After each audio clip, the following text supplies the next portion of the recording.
Awesome. Right. I'm going to check what screen I've got up quickly because last time I shared my screen, I think I shared like my emails or something like right. Here we go. Let's try and do this right. There we go. Yeah.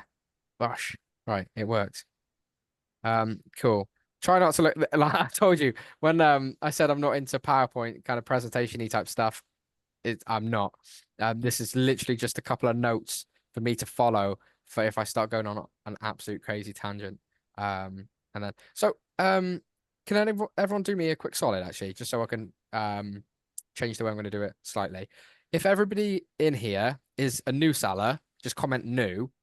If you've done say 10K, say 10K, 20K, 20K, or something like that. Is everyone okay just to smash that in the chat? It's just so I can structure it maybe slightly different or new 5K. Is that 5K a month, mate? Or Yeah. yeah, cool. 10K, 5K, new. Okay, so it's quite a lot. Okay, 10K. Right, okay. So at the moment we're 3 months in, doing 6.5 a month. Nice. Okay. Okay, so just for the sake of the new guys, I hope the more experienced guys don't mind this so much. It'll only take a few minutes.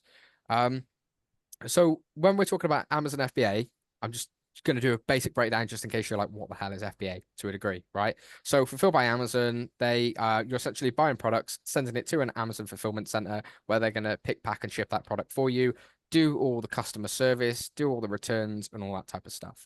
A lot of people complain all the time, oh, Amazon takes so many fees, they do this, they do that. Yes, because they do most of the work. It's a highly leveraged business, right?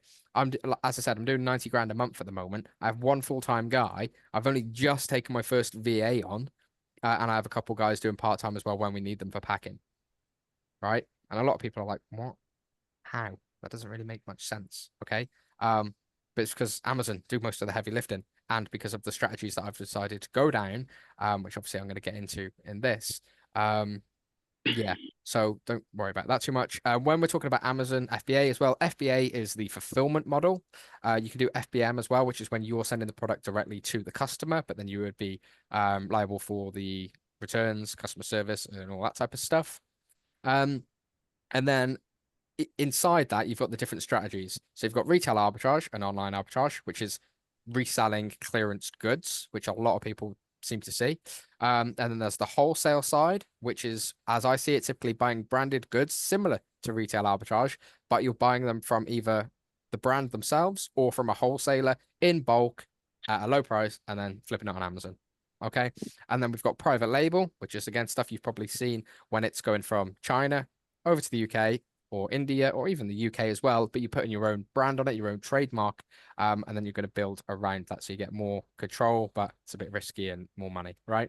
And then there's unique bundles and there's also brand partnerships and stuff, which I'm going to talk about anyway, but that's essentially the general foundations of what Amazon FBA is and all that type of stuff, right? Also, if I talk too fast, you gotta tell me because I talk fast anyway. And when I get kind of excited and stuff like that, anyway, I just start going blah blah blah. Okay, so it's really, really ideal to just say, Jack, slow down. Okay. I taught a guy, I think it was last year, right? We went through a whole 8 weeks program. I asked for feedback at the end. On the feedback section, the guy told me, he was like, Jack, you spoke way too fast. I wish you slowed down a bit. And I was like, why didn't you tell me? I was like, I know I do a little bit, and I try to consciously think about that. But you gotta tell me, right? And then because afterwards, it doesn't really matter. Okay. So, right, I'm gonna get into it. I'm also going to do like a Q&A type session at the end, which I think will be really beneficial, especially for, well, both for new sellers and existing sellers. So, scaling on Amazon, where you are and where you want to be, build it to meet your specific needs, right? We all get into Amazon for completely different reasons, right? Whether you want financial freedom, location freedom, or whether you just want like something on the side that's going to pay for your trips abroad with the family or treats or saving up for this or that. Do you know what I mean? Everyone's got their different points. So for me, when I first started Amazon, I wanted to make £1,000 a month profit so I could go live in Thailand and not have my my net worth drop. right? And now I look back at that and I'm like, £1,000 a month is borderline a joke, really, right? It's very, very achievable once you've got the knowledge.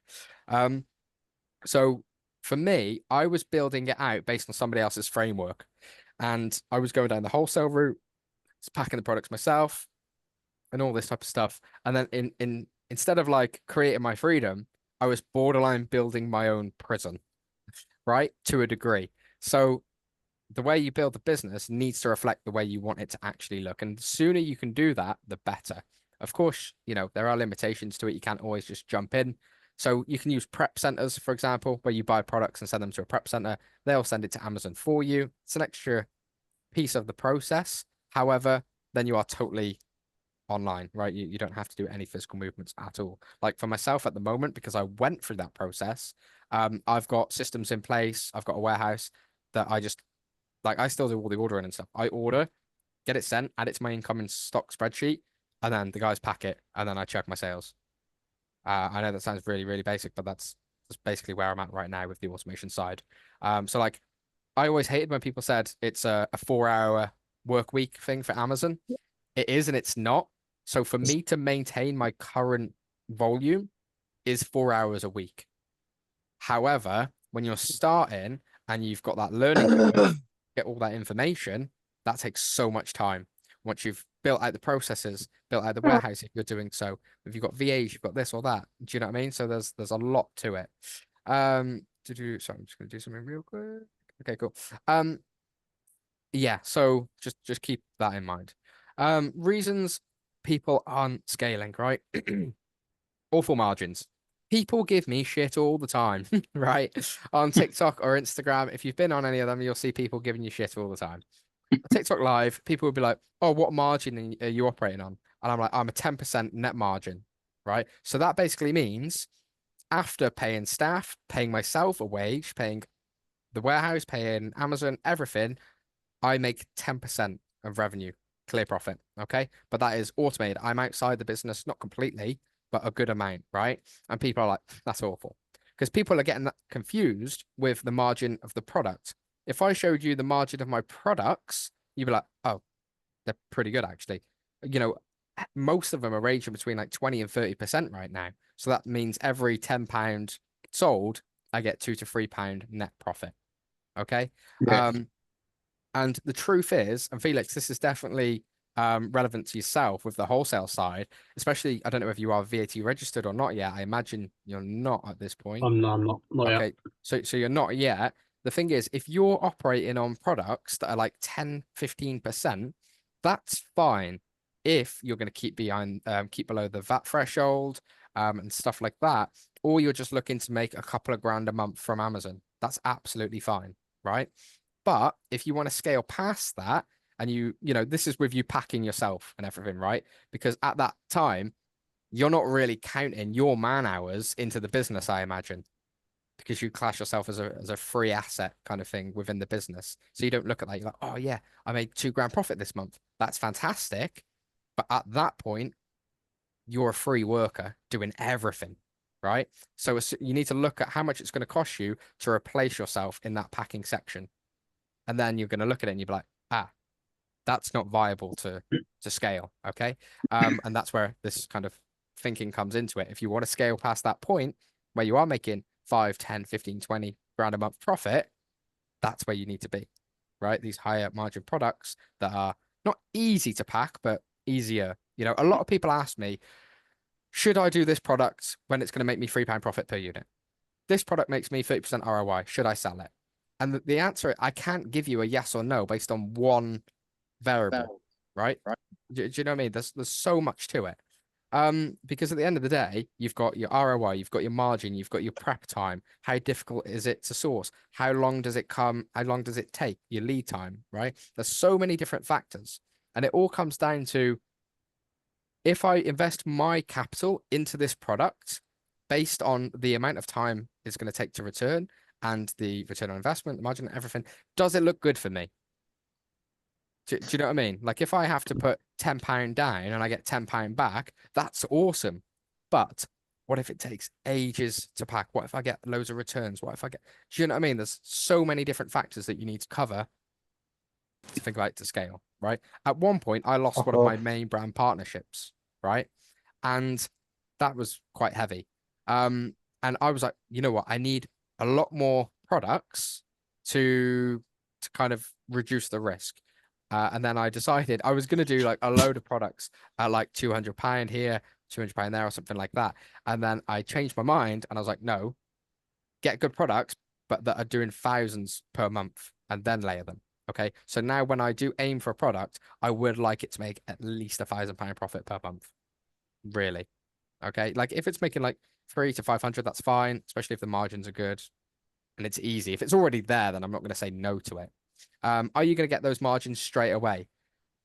No, right? You might not. When you're starting the business, you've got to realize that you don't know all that much, right? You're going through that learning curve. So you could say, I did a video on TikTok the other day about this, but if you buy a product for, say, £3 cost of goods and you're selling it for a tenner, it might be like a small margin, small ROI. But then as time progresses, you get a better price and maybe even you can pop the price higher, then you're going to increase that margin, right? So something that was a 20% ROI, £3 profit per unit, has now doubled and it's fantastic. Do you know what I mean? But that's just through time. So you kind of have to just like go through it to get those better prices and understand it more. So I used to think about it a lot of the time, like I need profit, profit, profit, profit. But most of the time it's learn, learn, learn, learn. And so many people are quick to like, Jack, I want to get a VA, virtual assistant, right? And they've been doing Amazon like a week. And it's like, okay, so if you get them come to you and say, hey, I've got this, is this a good deal? Are you happy? Yeah, I guess so. You can't qualify it. Do you know what I mean? You can't say whether it's good or bad because you have no idea what's going on. So many Yeah. people are afraid to build those skills and that knowledge to then move forward. Do you know what I mean? You kind of need to. And also with that, keeping that in mind, if something goes bad and shit hits the fan and everything goes tits, you've lost it. If you've got everybody else to do it for you, then you're kind of like, oh shit, yeah, I can get people to do it for me, but I kind of need to get to that quickly again. I'm going to have to be the person that puts the work in at the beginning. And if you don't know anything, it's not really going to go that well, is it? Do you know what I mean? Like, I don't, believe it or not, I don't product source that much anymore, right? When I'm like, well, I could do with an extra PL launch, I could do with an extra bundle, I could do with an extra this. Then I jump on for a few hours, and usually I find something that is of interest that I'm gonna go into further. So God, see, I told you about tangents. I read reasons you won't scale. I've gone on a total other thing. So awful margins, right? I think I've spoken about that. Everybody's happy with that. If you do want to scale, you need decent margins. It's just a fact. No control over supply or the listing and not automated. So essentially, the automation part is if you're doing everything forever, you're limited by your time. So it's like the employee, you're not going to scale. If you want to scale, you need to bring something else in, some type of automation, whether that's just, getting a VA to do certain admin tasks or sourcing at a certain point. Or the number one thing that you need to outsource as soon as you get some decent-ish cash flow is packing. It's something it took me too long to do that, right? And also, if you've got cash flow issues, I'm going to talk about another strategy in a second that you can utilize that will fix that, right? If that is one of your bottlenecks of your business right now. Um, so when I say no control over the supply or the listing, right? Again, retail arbitrage and wholesale, fantastic methods when you are starting. But as again, Felix, I'm sure you understand this right now, mate, is you don't have any control. You're essentially a middleman flipping a product for a margin. Okay. So you don't own the brand, you don't own the listing. Loads of sellers can come in and tank price, which causes you just to sell out all your stock and all that type of stuff. So those things are going to be very hard to scale because you have no control. You're wandering around in the dark. Do you know what I mean? Yeah. So Yeah. in order to scale, you need those things. You need either control of the supply, control over the listing, or at least a degree of control. You don't need full control, but at least a degree of it. Okay. Um, a lot, Yeah. sorry. A lot of people do this when they start as well, right? When you do start and you're learning, your product sourcing 100% of your free time. Let's say you've got 10 hours a week. And by the way, when people say how much free time they've got, right? I've done something recently that's really going to help you out doing this. People are like, I don't have the time. People always say it, right? Got my Google Calendar out and I annotated every, 15 minutes, 30 minutes when I'm sleeping, when I'm eating, when I'm doing this, when I'm doing that. And I was being generous to my time, right? And I was allocating, I was like, well, I'll product source here, I'll do this here. You've got a ridiculous amount of time. I can guarantee everybody who to actually do that right now anyway, you'll realize how much time you've got to actually put into your business, right? Even though it might be exhausting, because it is, Yeah. but Oh, definitely. it's going to help, right? So at the beginning, let's say you've got 10 hours a week allocated to your business. That's 10 hours of product sourcing. And you're like, wow, this is fantastic. Products, products, products. Getting them in. This is ace. And then all of a sudden, now you're the packer, right? And that is quite time consuming. It's not just the packing, it's all the other little bits that come along with it, right? Setting up your business, keeping on top of that, learning these bits and bobs, because obviously there's always going to be a degree of time that you allocate to learning, always, right? So now your time starts to look like packing and admin as opposed to going heavy on the product sourcing side. But the product sourcing is the thing that's actually generating you money, right? So your target really is to make sure that your time looks like this as much as possible instead of this, right? So you need to be heavy. Your time needs to be weighted heavily towards the things that are actually generating you money and pushing your business forward. You guys might have heard it before, but Yeah. it's just the truth, right? Yeah, And this is definitely. something that I've heard, and sometimes I implement it, sometimes I don't. It's one of those things that if you have to do something, you have to do something. If you don't have some, like when I lost my first full-time packer, probably about a year and a few months ago, he came in and I just saw his face and he was like, "Sorry, mate, I've got something to tell you." I was like, "I know what's coming." And I was getting really, really busy at the time, trying to scale, and he said he was done. I was like, right, okay. And then there was about a 2, 3 week period where I didn't have anybody packing. So I had to jump in and do it myself, as well as all the other stuff that had built up on me. So that was a tough time, right? And I really realized how much of my time I actually bought back as well. So yeah, keep that in mind. Right, I'm probably going on a tangent again, so I'm going to calm down on that bit. What have I said here? Things to consider when trying to scale. If you do. Okay, yeah, cool. So essentially, coming back to what I said a second ago, if you stay in that second part of that cycle for too long, you'll see a lot of people on Amazon, especially when they decide to quit, right? You'll see the charts go up, they make loads of sales, and then it comes crashing down, and then it goes up, and then it goes down, up and down, right? The reason for this, again, is because while you're spending most of your time doing the packing and everything like that, the delayed gratification comes in, and also the flip to that. So all that time you've been packing, you've not been product sourcing. So if you're doing retail arbitrage or wholesale, where you don't have control of the listing or the brand or or bring in some value or something, then there's a knock-on effect.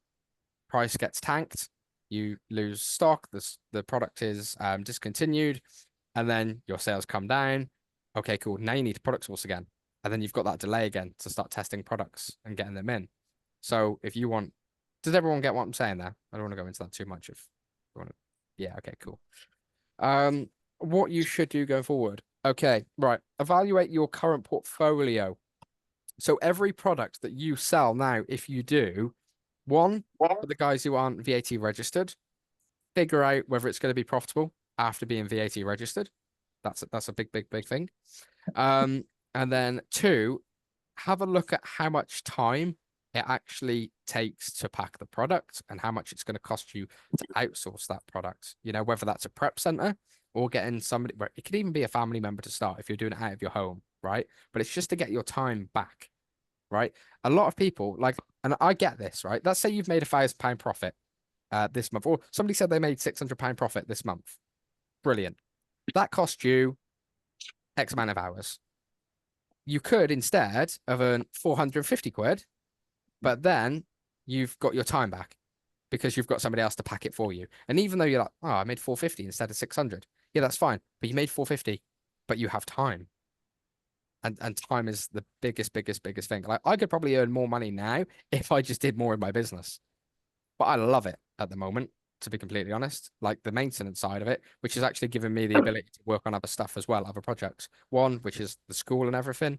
And I'm getting a product going on TikTok in the next like 40 days, hopefully. So it allows me to use my actual skills to scale this and other things, right?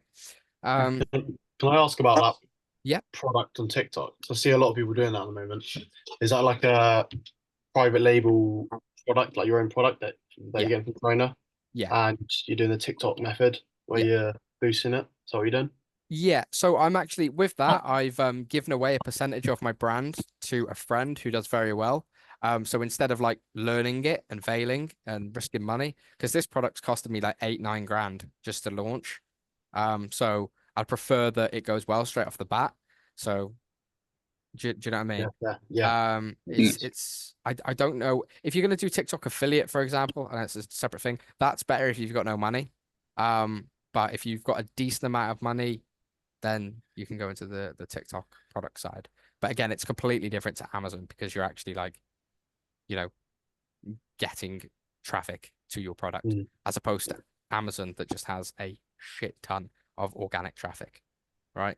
Yeah. Um, but yeah, that's with that, mate. Cool. So evaluate current portfolio. I'm not saying stop selling certain products, but just be aware of those products. Are they a quick money maker just to get the cash up? Or are they actually going to be a long-term product in your portfolio? Okay. Understand where your time is being spent, biggest asset. Okay. I think everyone gets that enough. I've probably spoken about that, Yeah. you know. And then what strategies are you utilizing? Do you need to change them up? Right. So if you're doing wholesale and you're doing RA and you do want to scale to a fantastic number, then you do need to understand that those strategies aren't going to get you there unless you have a pure VA system and operate on a relatively low margin and you've got a large amount of capital, right? Like there's a guy in the US, the person who I paid to get my VA has trained over 500 VAs, right? He's based in, well, he's a British guy, but he's in Mexico now. But he's trained like some like 20, 30 VAs for this one guy who does retail arbitrage on automation. Um, and he did 7 million last year in sales doing retail arbitrage, um, online, of course. Um, and he made 700 grand, but he did 1 hour of work a week. So that's pretty cool. But the guy is bang on automation, right? You don't just get there overnight. You know, the guy has obviously been doing it for a few years, setting it up. But once you've got something set up, money making machine like that, you're laughing, really, aren't you? Like I'm quite happy with how much I make, but and then I hear that and I'm like, fucking hell, that's all right, you know. So there's always that next step, isn't there? Um, cool. Right, next bit. The different strategies that you can potentially get into. And I'm going to talk about how they kind of look and why I've rated them the way that I've rated them, right? So wholesale, 5 out of 10. You don't get any control.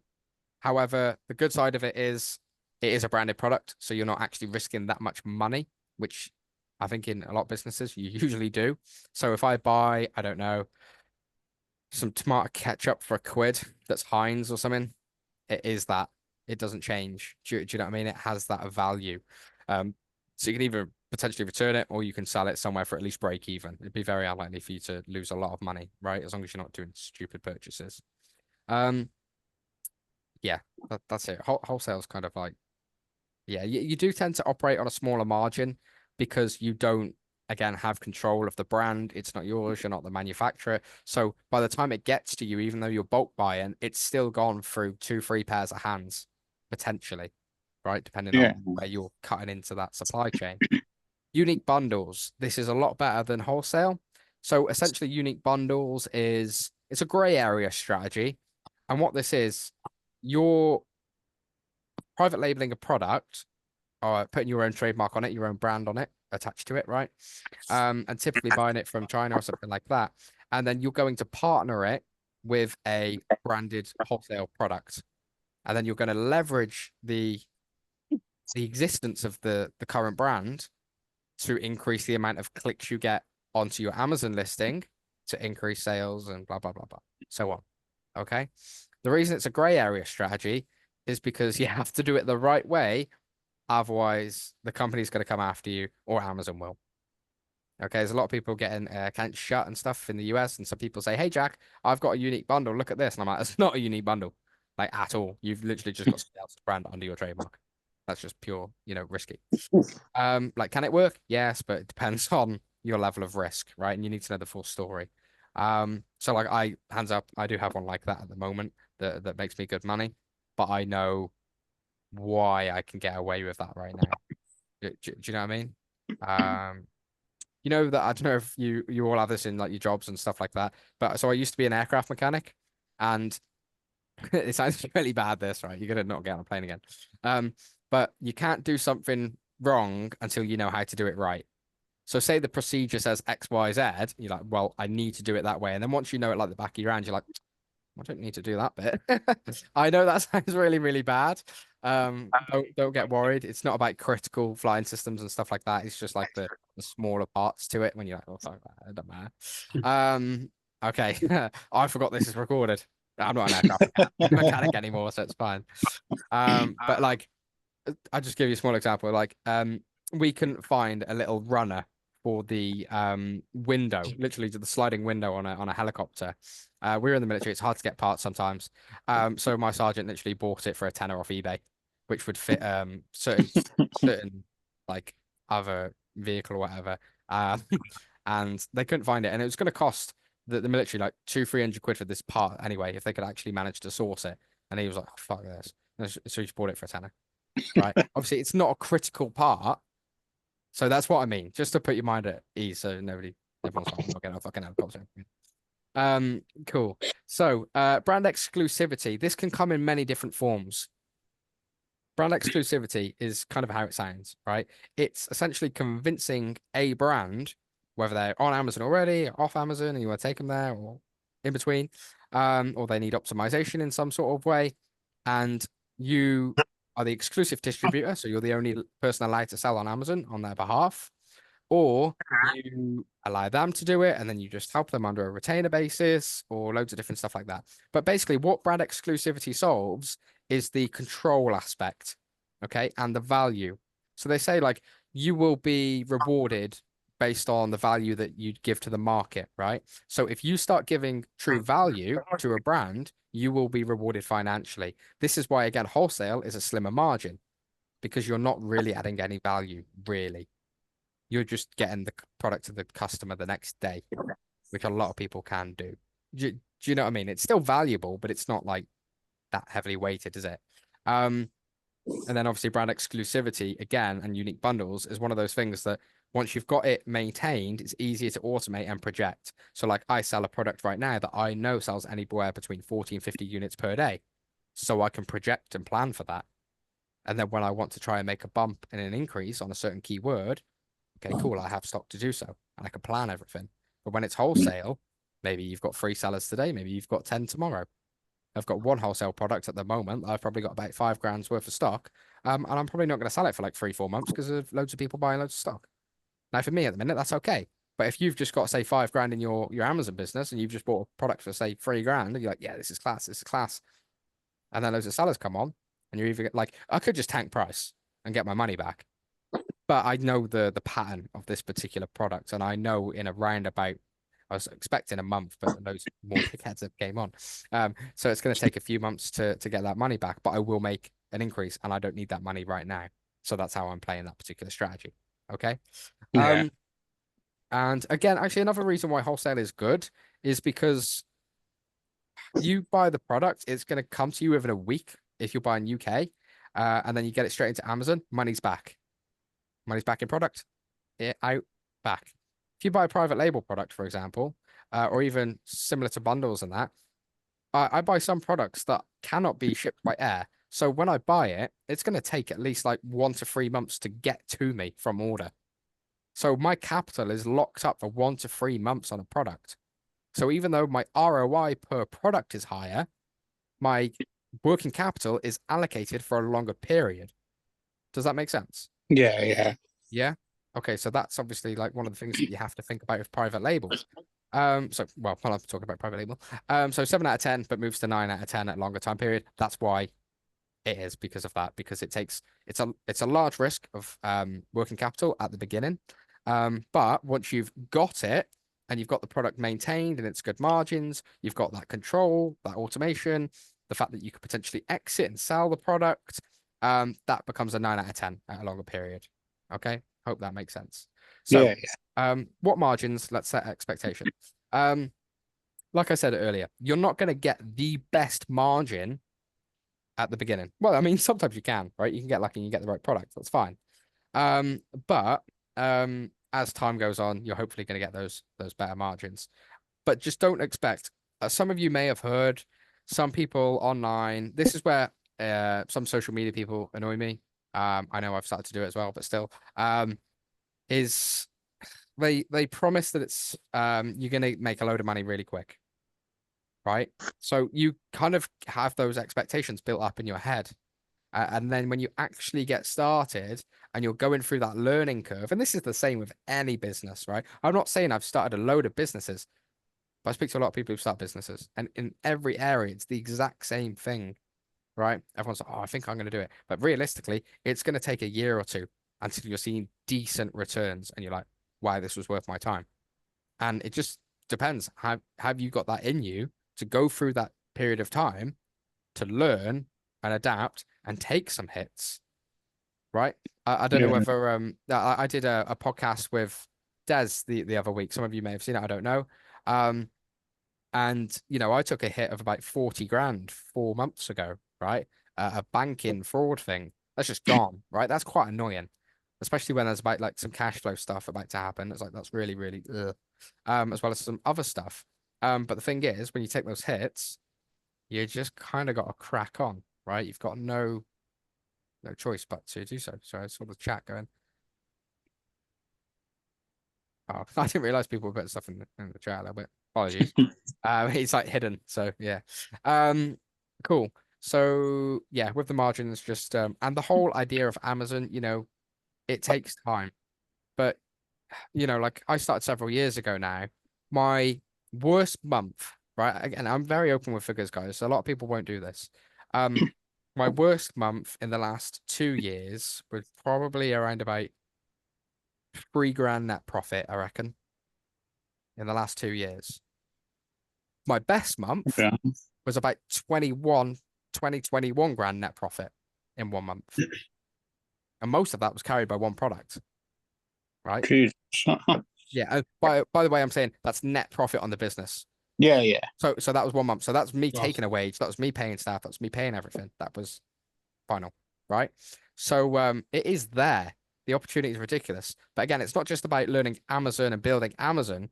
If you're only looking at that side of it, you're going to struggle. But you need to look at how to build an effective business and also how to be better as an individual because your habits are going to be reflected into the business. If your spending habits are shit as an individual and you're buying stuff you don't need and you're chucking money left, right, and center and you're not accounting for every penny spent, guess what's going to happen when you run your business? Same thing's going to happen. It's going to be shit. I know quite a few people like this. A lot of people. Yeah. I know some people who've made a lot of money and they were spending it as fast as it was coming in. And then it stopped one day, right?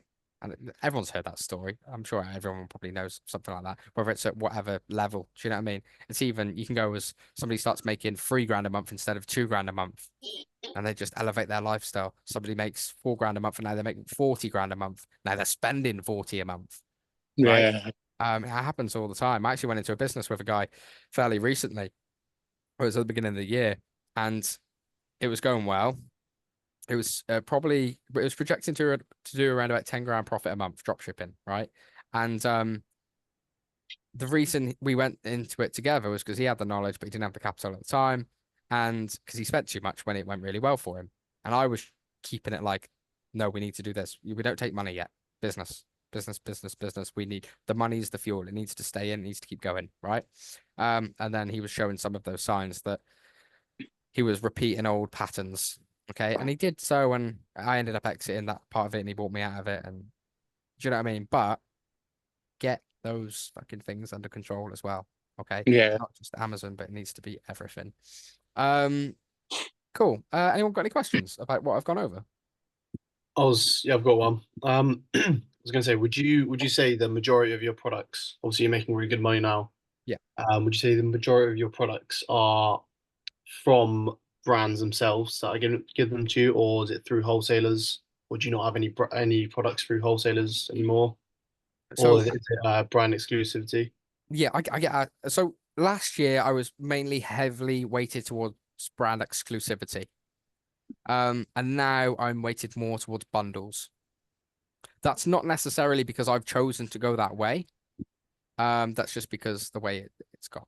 In fact, while I remember, mate, I'm just going to mention something. Strategy on moving forward, which is what I would do if I were either starting or looking to scale, is when you've got like if you look at all the strategies that I've spoken about, right, and they're really good in some areas and really bad in other areas, they can complement each other.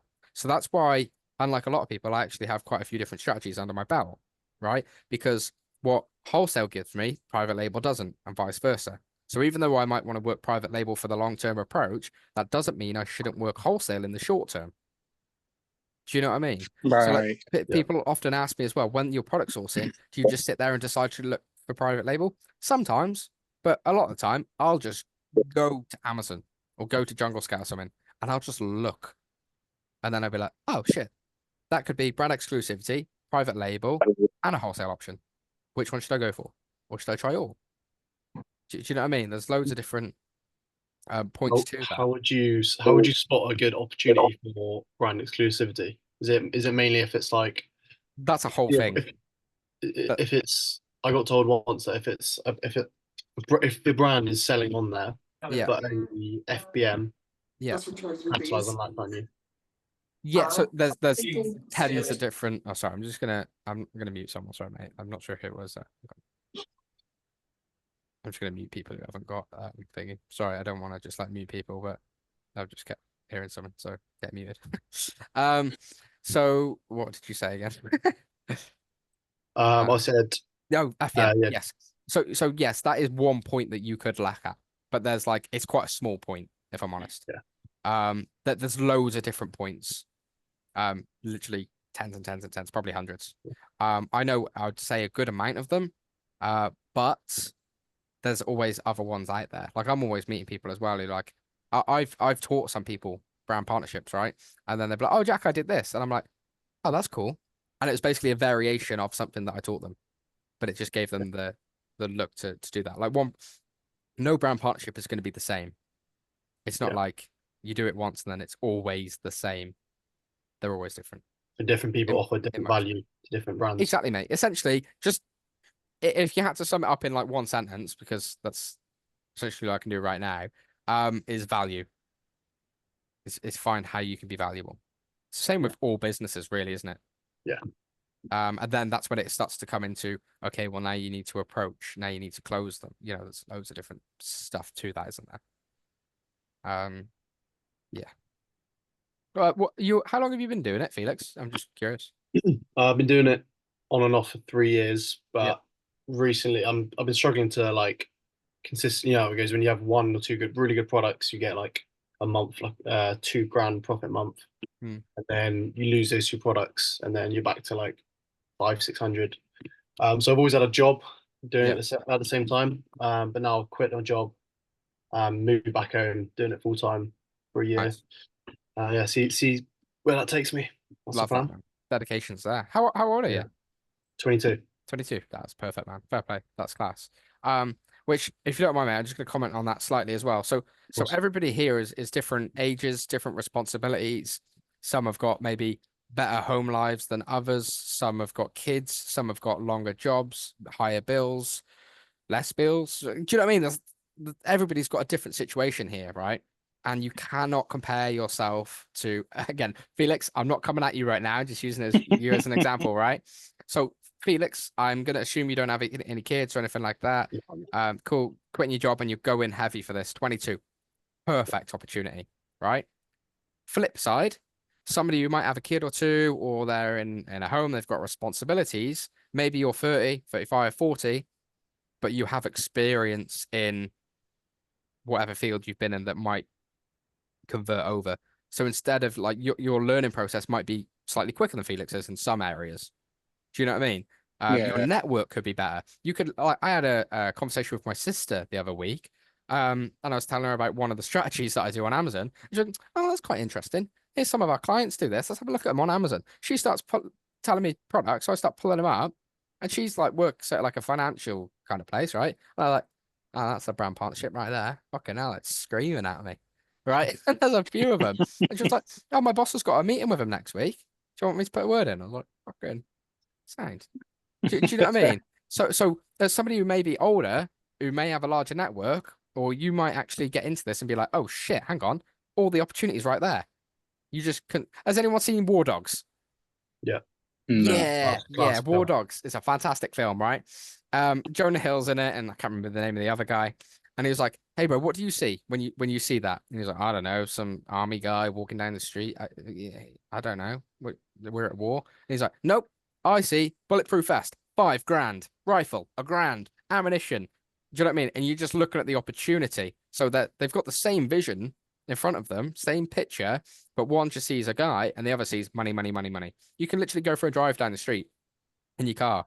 And instead of thinking about, I'm just going for a drive, think about where is the money around me. And you can literally be like, somebody sold me this car. This car needs to be maintained. I'm going past the houses. Somebody needs to build them. Somebody needs to sell them. Do you know what I mean? There's so much money floating around, but it's just Yeah. whether you're going to decide to actually see that value. I'm going off on another tangent. I don't even know where that came from, but War Dogs is class. That just is it's a great example, I think, to get the mind focusing on the opportunity. And I've got my coffee, and I forgot about it. It's cold.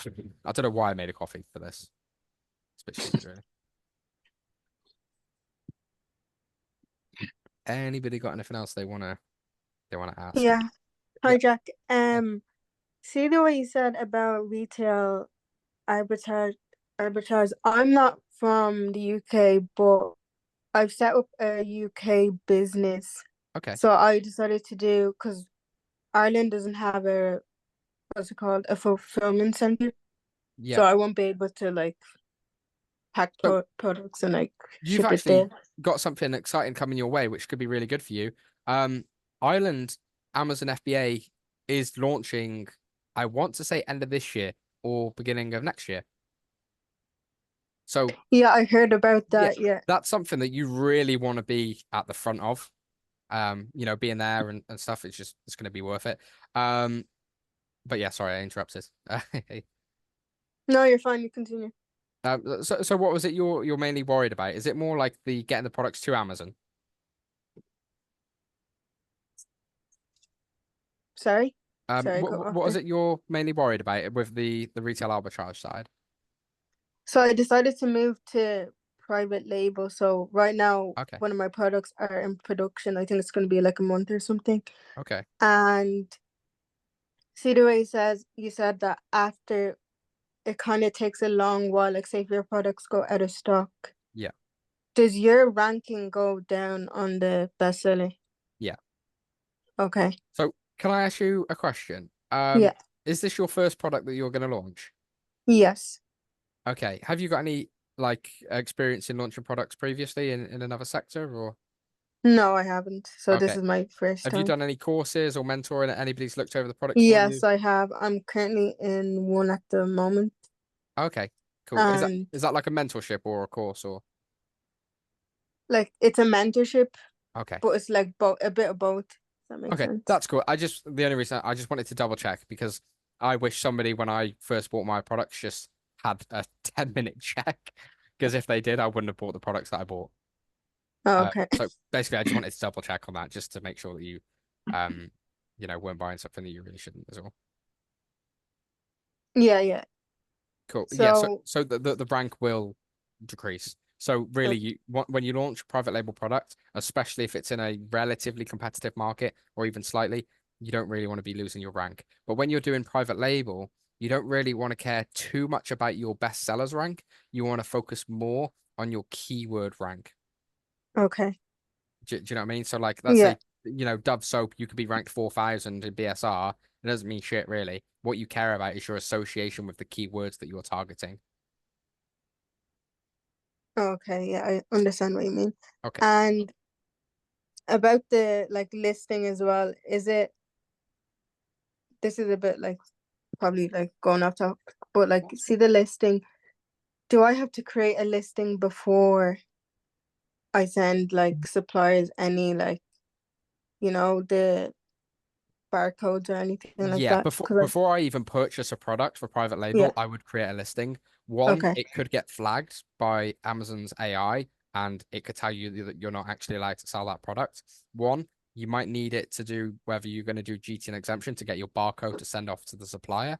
Yeah, And also there could be extra compliance that pops up that they're going to ask for. Sometimes there can just be unforeseen issues that you wouldn't know about until you add it to your inventory and create that listing. So, um, yeah, tell the person who's teaching you, saying, "Why don't you get me to create a listing first?" okay. Call them out, and then just see what they Thanks. say. Maybe they'll counter my argument, but I just think it's valid. Okay. Thank you so much. No worries at all. Maybe I should start teaching private label. Cool. Somebody raised a hand. Is that a thing? I didn't know that was a thing. Yeah, sorry, I just did it. Just I didn't know if there was a system here. I was just going to ask you. I know previously you sold in the US. I Yeah. mean, but I don't think you. I think you said you don't do it anymore. Is it something you're looking into, or maybe even I know like the Pan EU program is quite easy to kind of get running. Are you looking into that? So personally, no. The only reason I actually went to the US was because of a brand partnership that I had, and the opportunity was just there and it made sense. But the way I see it is if I were to launch in the US again now or wherever, I'm only going to do it if I've got low barrier to entry personally. So I have control over a product that will do well there and it's required. But if I'm just going to launch in Germany or France or the US just for the sake of selling there, I don't see the point because all I'm adding is extra admin, extra processes, extra costs when I can just scale my existing business. Do you know what I Okay. mean? Yeah, yeah, no, I I think see a that lot of point of people view. get caught up in the US is bigger. I want to be there. If you're doing PL, I get it. That can be attractive for sure. But nah, it doesn't really appeal that Fair much to me. Maybe I'm wrong. I'd like to speak to somebody who has the opposite um idea from me, but I would like them to justify it with their own like sales or proof. Do you know what I mean? Yeah, I guess I've spoken to a few people who do it with PL, and I think the point of view is if you've got the same product, in some way there's a bit of a limit as to how big you can get in the UK Yeah, to of an course. extent. So Yeah. moving the same product across, That's what so I would agree with that position. With yeah, I've got the low barrier to entry because I've already got my reviews and everything, and I can create a global listing so I can carry those reviews from the UK to the US or whatever. That's when I would agree. But if you're just looking to do it for like wholesale and things like that, Mm. then I'm like, you know, Fair enough. Yeah, okay, cool. wicked. Am I free to ask something? If Yeah, that's mate. Yeah, cool. sure. Yeah, cool. Basically, I started wholesale. I'm in about 3, 4 months now, and I've started the last sort of 2, 3 months doing a bit of retail. And I find that the retail stuff I sort of sell quicker, I make better profits. I know that's sort of normal. You do make less on wholesale, but I'm sort of thinking I need to sort of scale up. I need to sort of try and sort of get into bundling or brand, not yet, but eventually in the next sort of 3 months. I want to be realistic. I've got a lot on my plate. I've got a different business with my girlfriend. I've got a child, blah, blah, blah, big bills. So I don't want to sort of rush into it, but in the next sort of 3 months, I do a lot of research at night. Is there anything you can suggest watching to sort of like a really good sort of source to sort of learn from and gather that information? I think you've got your own school site. Is there some videos on there that you could sort of point me in to sort of learn that sort of process? Yeah, mate, sure. So I can talk about the school. I was going to mention it at the end, anyways. Yeah, I'll put that one on the bench for a second if that's okay, yeah, mate, and cool. I will answer that. I just want to like end on that if that's okay. Yeah, yeah, absolutely. Awesome. But Yeah, no, cheers. it's good to hear that you're smashing it as well. Though. You're doing well. Sounds good. Well, I'm A doing lot on your okay, plate and but you're it's doing just, it, which is good. yeah, it's just I find the wholesale, I find a lot of products do tank. Like the problem is the time the product gets delivered and goes into Amazon, there's a big gap in the window, and that's, people are spotting those deals, and I find it a bit frustrating recently. Mm. And it's annoying because it's a better system than retail because if you can So scale up easier. But I agree. With wholesale, by the way, guys, like it can have those issues of like price tanking. Basically, loads of competitors just bring the price down. mm, However, when you start to understand the idea of brand partnerships and stuff like that, or even bundles, that's when wholesale is the stepping stone onto those. So even though in that time you might not be heavy profit, for example, and heavy you learn. margin, you're moving closer to something that's going to be far greater. Yes, Because what would you prefer? One brand partnership or finding products all the time doing retail arbitrage? One brand partnership can completely change everything. Like I Yeah. said, my first brand partnership I ever got when I'm quite a cheeky guy, right? So when it actually first happened, I was selling a wholesale product that I shouldn't have been selling. I didn't realize, but I was like, it's a bit fishy, but I'm going to do it anyway. I got a phone. Well, they've reached out to me on a certain site, right? And I was like, I know what's coming. This is either really good or really bad. So I just calmed down a little bit, and I researched the brand a bit more. And then they called me up and basically told me off. I had a laugh about it and a joke. I went, "Oh, is this? Oh, I did see you. You requested me as a friend. This is either really good or really bad." Made a joke about it, right? And then they told me off. They said they can't do it anymore. And then we had a chat, got to laugh and all that. And then I was like, just I'll kick myself if I don't ask. And then I went down in the brand partnership group. It just happened. And then I Brilliant. got it. And then within a few months, that was doing 3 to 5K net per month. And then in the better months, it was doing up to 20K net. I lost that. If anyone's seen a picture of my screenshots in the last 12 months, you'll see that, like where I had a massive dip from when I went to like 150, 180K months down to like 80, 90. That was when that brand partnership was lost. Cool. And So how many brand partnerships when you started off with one, how many did you sort of manage to add and at your peak, and was not it loads, to be honest, mate. brilliant? Not loads, because it's not needed. A lot of people, right, have this in their head of volume. Volume is good, but in the outreach, Mm. it's not necessarily the portfolio that you have. I mean, I just told you, I had one brand partnership with one product that was doing up to 20 grand profit a month and one product. Yeah. Of course, I want more of those, Yeah. right? However, with that comes, I was spending around about 100 grand a month at one point on one product. So then there's capital issues. Yeah. Then there's processing issues. Like you can't just like snap fingers kind of thing. So volume is fantastic, but when we say volume, I want you to think volume of putting yourself out there and finding the opportunity. Because once the opportunity is there, it's fantastic. And that's when I started to replicate it and I looked at more and then I tried it and then I was like, oh shit. And then it was a different approach. There was another error I saw in somebody else's business that led me to find an error in somebody else's. And then I was like, hey, are you looking for a UK partner? Blah, blah, blah. Reached out to quite a few people. 15 minutes later, email back, Jack, you're exactly what we're looking for. That was the second one I had. I was like, oh shit, right, okay. This is good. I like this. So then that's when that strategy kind of developed through time, through these experiences. Okay. What would you say is like the main?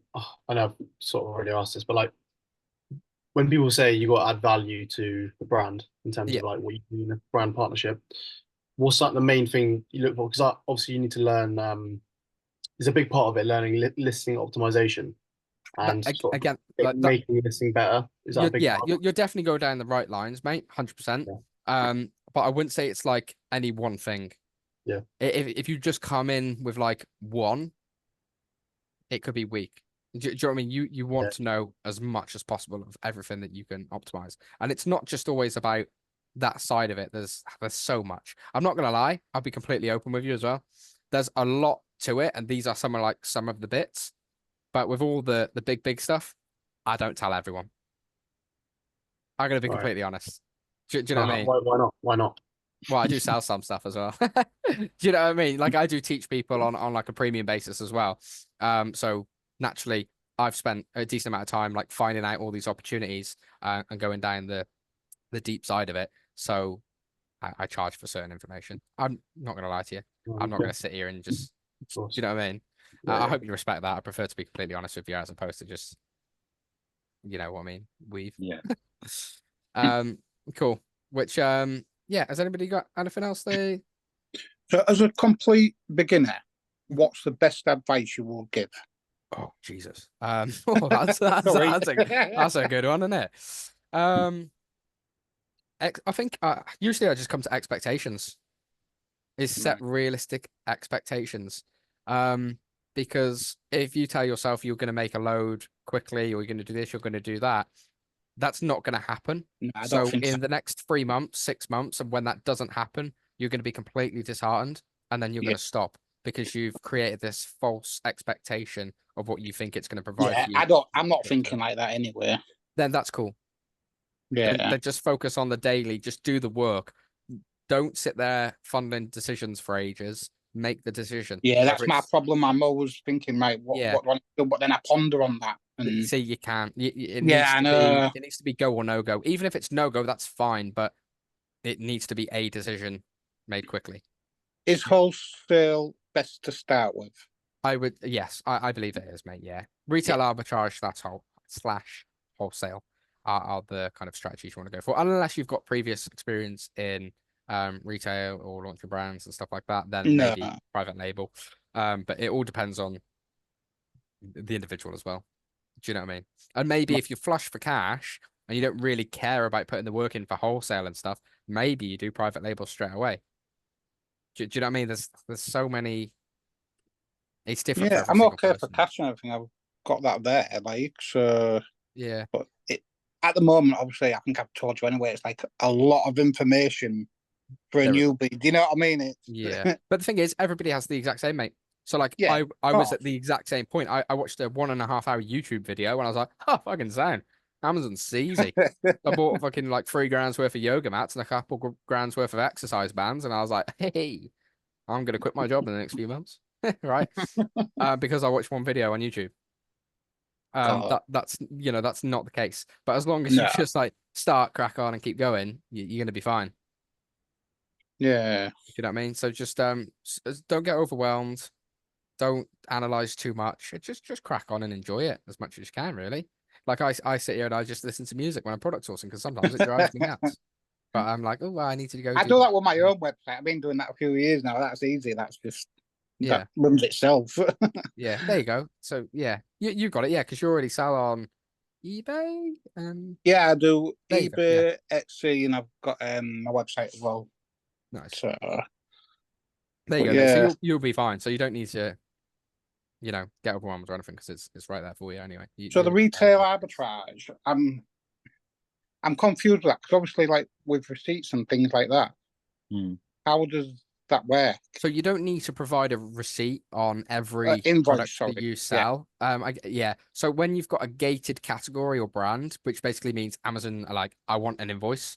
That's when you need to provide an invoice from a legitimate source. So either a legitimate distributor, wholesaler, or the brand itself. But once you're ungated, you're ungated. Yeah. But then if right. you have any other large issues and they ask for an invoice, then you can get a bit. Ooh. But ask yourself this as well. Like, I just said like some guy in the US is doing 700K net per year. He's doing 7 mil sales in retail arbitrage. So if he can do that, there is a solution to that problem you have. Yeah. Do you know what I mean? That's the way I always try to think about it as well. That's why I had a girlfriend at the time when I started Amazon, and she said, Jack, how long are you gonna do this Amazon stuff for? And I was like, oh, I'm just gonna do it. And she's like, yeah, but when are you gonna get like stop or anything? I was like, I'm not going to. Like, I'm just gonna make it work. And I look back at that and I realized that right there was actually what's taken me through. What's pushed? Because you can't fail really, can you? You know what I mean? Yeah, cool. Hope that makes sense. Oh, I'm just gonna check the chat quick because I ignored all that. Would you say a good way to start out is to make losses? Nah, don't make losses. Or break even on products to build up reviews and awareness, and then once. So when you launch the product, if you're doing private label or bundles, I would say really you want to do break even. That's fine, but I wouldn't really want to make a loss because sometimes you will, but you don't want to plan for it. What would you suggest doing if raising capital is the main issue at the moment? A gun to your head, get me 20 grand. You're going to get 20 grand from somewhere. You're going to get 20 grand, right? So it depends what you're getting it for. Do you know what I mean? If some people are like, oh, I really want to go on holiday, and they'll just find 2 grand. Broke people find 2 grand all the time to go on holiday, right? So I'm sure you'll be able to find capital in some way, mate. The pressure's just not there on yourself.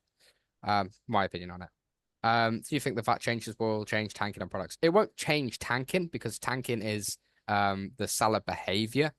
It's just simply going to move that line. So say the line is at £10, that new line is £11, where people are too afraid to go down because that's when they're going to hit a break-even point. So like we see it as a a price tanking, but that's just people trying to get their capital back or whatever. Do you know what I mean? So people are just going to be like, oh fucking hell, it's just moving the bar slightly. It's not going to change tanking and products. Tanking will never change. I don't think, my opinion anyway. Maybe it will to a degree, but it's not just going to disappear because it's human behavior and it's new sellers. It's not always. Sometimes I do it. Because sometimes if I can see that, say the product sells 1,000 times a month and loads of people have just bought loads of products and there's 10,000 units, oh my God, that's almost a year's worth of stock. Well, I don't want to fucking hold that long. It could even be worse than I could just be stuck there forever. So I'll just turn on Profit Protector Pro and I'll go heavy aggressive on winning buy box just to recoup as many funds as possible from that product. So I'll price tank sometimes. Depends on the situation. Sometimes it's needed. If it gets flooded by sellers, not necessarily sellers, if it's flooded by units, do you know what I mean? Because it doesn't really matter how many sellers to a degree. It matters about how many units are in the system of sellers on that particular listing.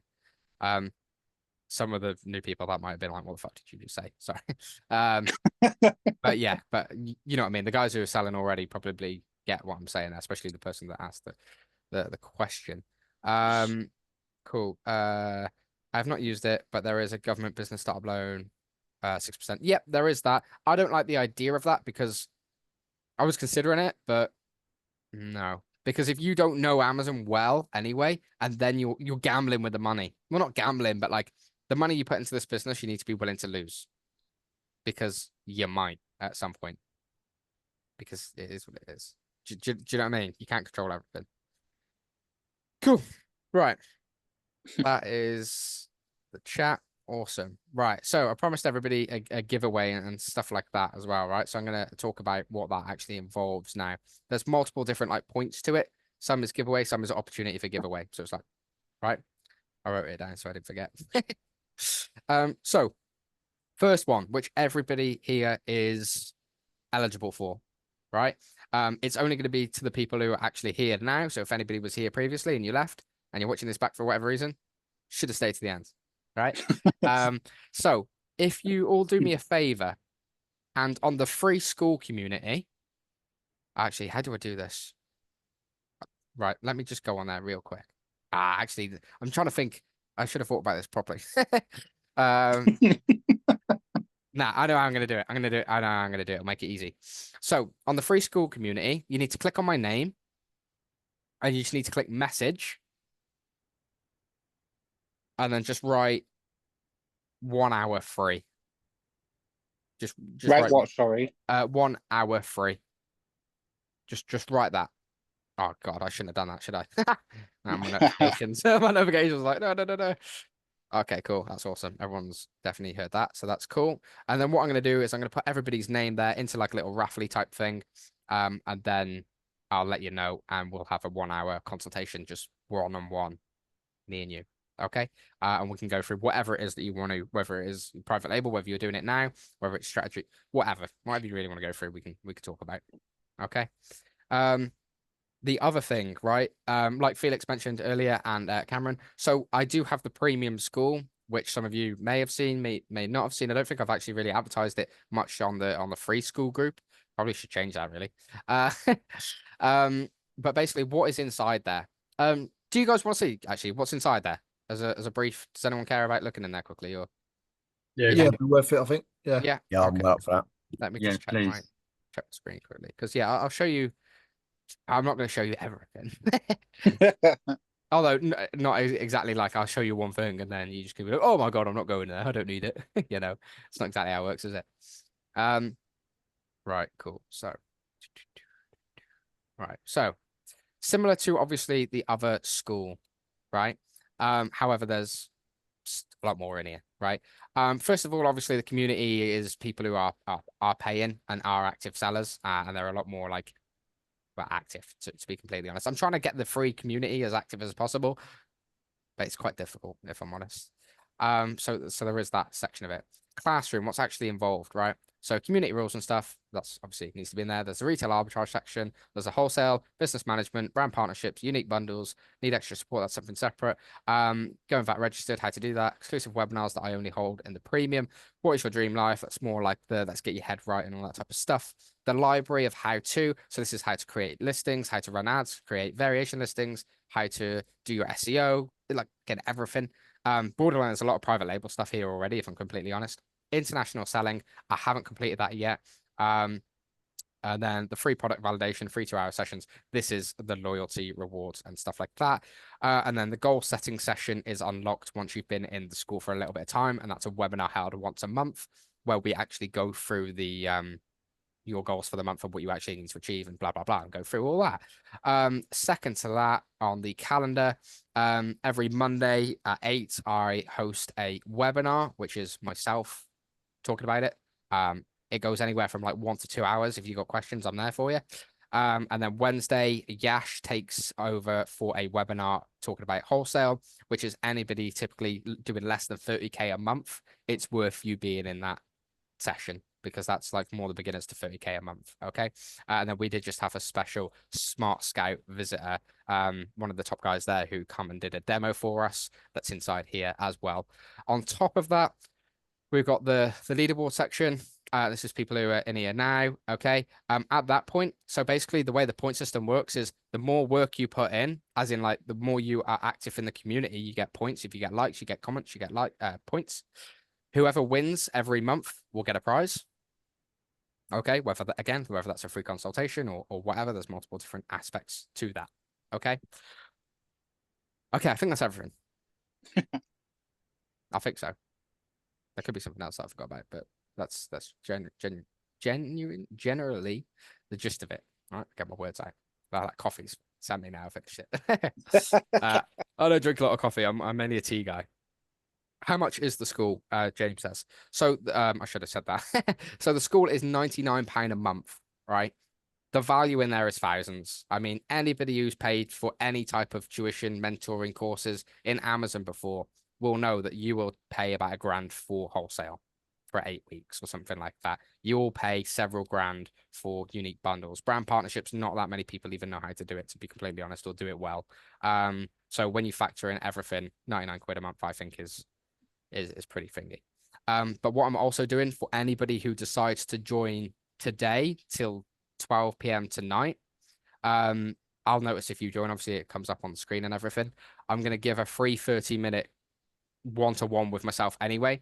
I charge 200 quid an hour. So you actually basically get the first month's for school for free if you wanted to buy my time for half an hour anyway to go over it, if that makes sense. Do you know what I mean? It sounds a bit weird, but yeah. So you do get that as well. And also on top of that, I've not done this before, but I'm going to do it and I hope it works. I don't know. It's a bit weird because a lot of stuff I'm trying to figure out on how I want it to move forward anyway.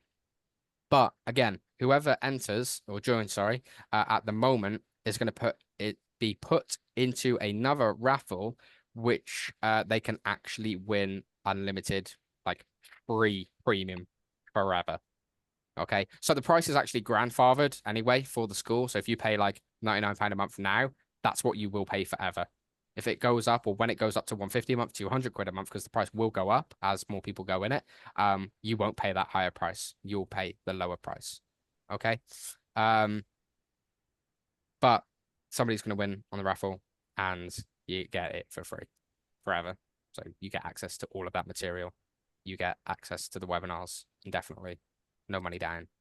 Obviously, you pay the first month because you have to like enter the raffle as such. But then I would just get you for free. Do you know what I mean? Put you in a free there. Cool. Does anybody have any questions about what I've just said? No. No. No. That was like a not right now, but maybe. Oh, I'll check the chat because I ignored it last time. I'm just not used to. Oh, James said how much. Okay, cool. Right, I'm gonna stop recording anyway because